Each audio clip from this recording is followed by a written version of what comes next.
Hey everyone, Alexi here from Exile. In this video, I'm going to talk about the number one mistake that beginner filmmakers make.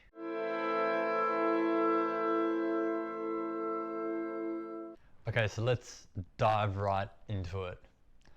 In this video, I'm going to focus predominantly on feature filmmakers. So I'm not focusing here on filmmakers more generally. I'm not talking about filmmakers that are out there making commercials, music videos, series.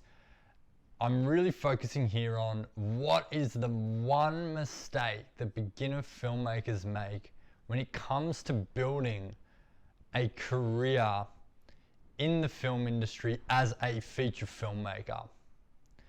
So on this page on YouTube, you're going to see a bunch of other videos that take you through what some of the mistakes are that beginner filmmakers make when it comes to making films, right?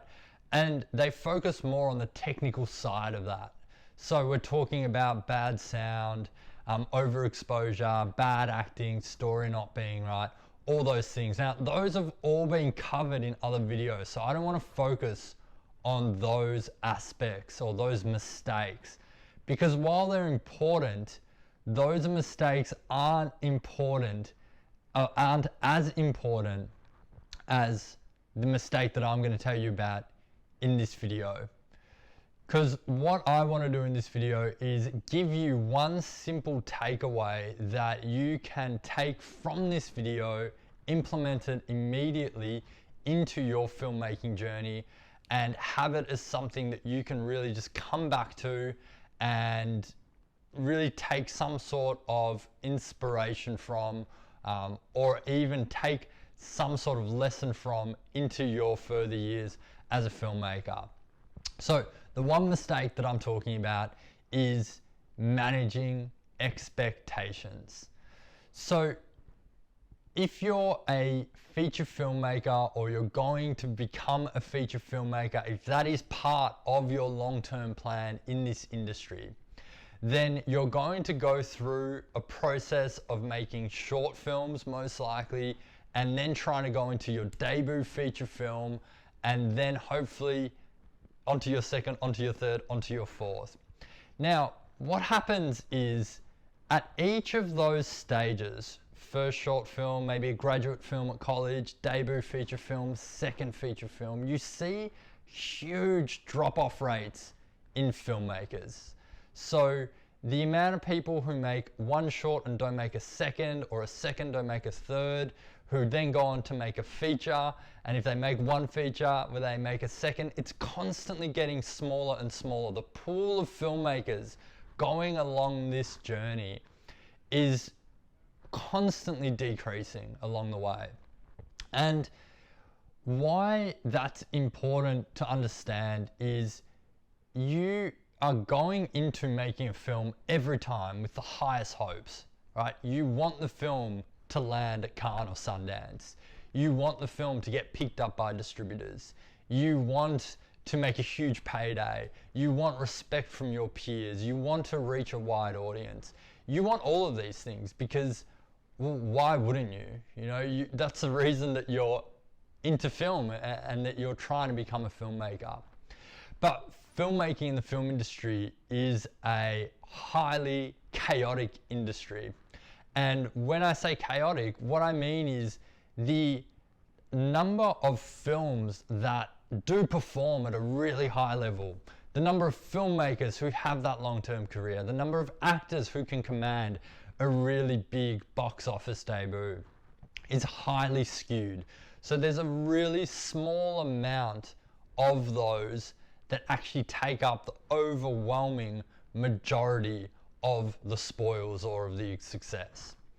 So if you're making films and you're wanting to do it over a long period of time, then the number one mistake that you can make is to not manage your expectations going into it and going into each film. Because the probability of your film landing at one of those big festivals, getting a huge distribution deal, reaching a wide audience, it's extremely low. And that's not to say that it can't be achieved. You're just really trying to get into the top tiny percent of the overall pool. And so what's important to realize is that filmmaking is a career that's built over decades, not just years and not just a few, red carpet events or networking events. It is something that takes time. And the issue with filmmaking, as opposed to, let's say, business, is that you don't get to iterate consistently. So especially when you're making feature films, it can take 2, 3, sometimes 5. I mean, sometimes there's stories out there of films taking like 10 years to get up. So your ability to learn from those lessons, take them away, and then improve on the next, you don't have a really short period of time between those. So unlike in business where you could release a product, learn from any mistakes, get customer feedback, and then quickly push out an update or a new product, you can iterate consistently in business. Whereas film, it takes years to iterate, particularly if you're a writer-director as opposed to a producer who has a higher level of volume.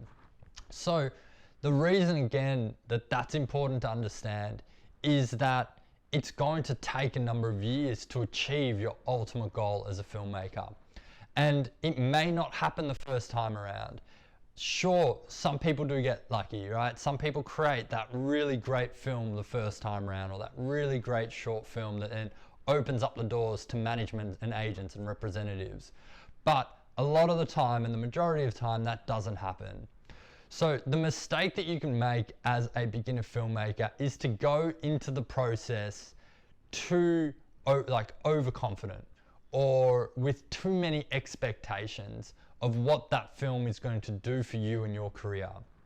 The better way to go into it is to know from the start that it's going to be something that is going to take you decades to achieve, and that you don't have an opportunity to continue iterating at a really fast pace. And so if for whatever reason one of your films doesn't perform as well as you hoped, that you're going to get another chance if you keep moving forward and if you keep trying to get films into production.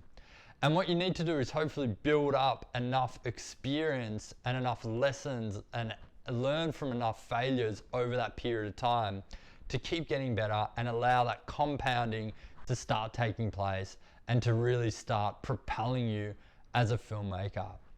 One big trap, I think, is, especially if you've just made a debut feature film and it hasn't performed as well as you hoped, is to become disheartened or disillusioned by the whole process. But at that point, you have so much more knowledge, so much more experience, and a whole new set of skills that you didn't have previously. And really, that's the point, that you should be doubling down and trying to get the next film into production as quickly as possible. So that's my big advice to filmmakers.